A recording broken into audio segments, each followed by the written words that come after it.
look at the yen a little differently.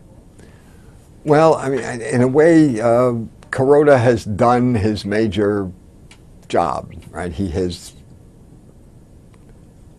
done much more than anybody could ever have thought he possibly was going to do in the beginning of April. He, jammed the dollar up almost to 100. He won the battle with the G20, G7 this last weekend.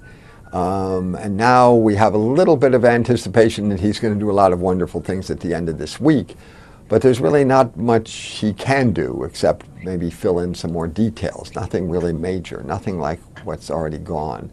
So from our attitude, the game is pretty much over. Everybody's got this position, and it's time to rest.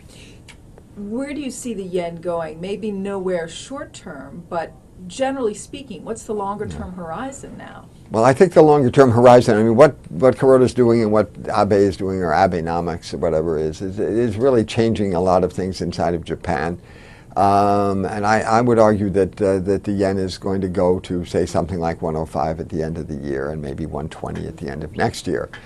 But between now and then, there's a lot of time and a lot of things that can go on, and our attitude is actually that from the roughly 100 level here, it's going to back off to, say, 92 between now and July, and we're going to trade in a range that I'll give a little bit more to the upside, say 102 to 92 for the next 3.5 months.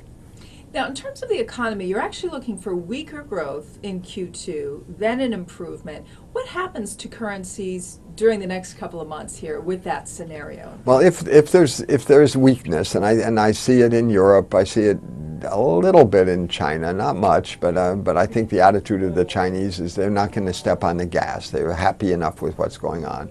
And I see the sequestration and the income tax increases coming in to bite the United States and slow our consumption down a little bit. So therefore, we're going to be a little slow.